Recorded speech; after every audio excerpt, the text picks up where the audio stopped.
नमस्कार मित्रांनो, चंद्रू ऑफिशियल या आपल्या यूट्यूब चॅनलवरती तुमचं स्वागत आहे. मित्रांनो, आज आपण जे जिल्हा न्यायालय शिपाई हमाल या पदासाठी जी परीक्षा झाली होती त्या परीक्षेमध्ये जे काही प्रश्न विचारण्यात आले होते ते प्रश्न आपण या ठिकाणी बघणार आहोत. चला तर व्हिडिओला सुरुवात करूया. त्यामध्ये आज जे प्रश्न विचारला होता, पहिला प्रश्न होता MLAचा फुल फॉर्म काय आहे. तर MLAचा फुल हा मेंबर ऑफ लेजिस्लेटिव्ह असेंब्ली म्हणजे राज्य विधानसभा असा आहे.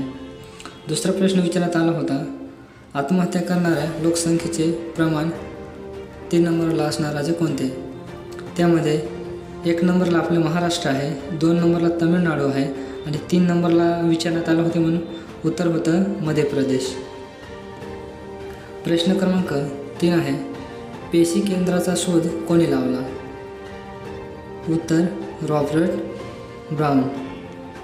ब्राउन यांनी पेशी केंद्रकाचा शोध लावला आहे आणि पेशीचा जो शोध लावला होता तो रॉबर्ट हुक यांनी लावला होता 1831. Robert brown. प्रश्न क्रमांक 4 आहे मोशिनराम कशासाठी प्रसिद्ध आहे.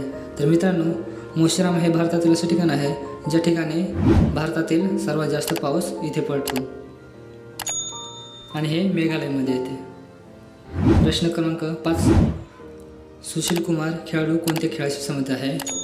मित्रांनो, खेळावरती पण प्रश्न रोज 1 ना 2 असत आहेत. लिपिकच्या पदामध्ये पण आले होते स्पोर्टविषयी. सुशील कुमार खेळाडू हा कुस्ती या खेळाशी संबंधित आहे आणि आशिया आणि त्यानं गोल्ड मेडल मिळवलं होतं. प्रश्न क्रमांक 6 आहे बौद्ध धर्माचा सर्वश्रेष्ठ ग्रंथ कोणता आहे. तर उत्तर त्रिपिटक. प्रश्न 7 आहे पहिला क्रिकेट वर्ल्ड कप कोणत्या संघाने जिंकला. तर मित्रांनो, 1975मध्ये वेस्ट इंडिज या संघाने जिंकला होता आणि जर भारताने विचारला असता तर 1983मध्ये भारताने जिंकला होता पहिला विश्व कप. त्वचा आणि डोळे यांचे आरोग्य राखण्यासाठी कोणते विटॅमिन उपयोगी आहे. तर विटॅमिन ए हे डोळ्यांच्या आरोग्यासाठी उपयोगी आहे. कालच जो आपण व्हिडिओ टाकला होता त्यामध्ये विटॅमिनविषयी जे प्रश्न टाकला होता तो आज ह्या शीटमध्ये विचारण्यात आला आहे. प्रश्न क्रमांक 8 आहे 2023चा अर्जुन पुरस्कार कोणाला मिळाला. क्रिकेटविषयी विचारला होता तर तो आहे मोहम्मद शमी यांना. पुढचा प्रश्न भगतसिंग यांनी कायदेमंडळावर बॉम्ब कधी फेकला. तर तो आहे 18 एप्रिल 1929 रोजी. प्रश्न क्रमांक 10 आहे दक्षिण भारतात सर्वात जास्त पाऊस कुठे होतो. मित्रांनो, अगुंबे कर्नाटक येथे.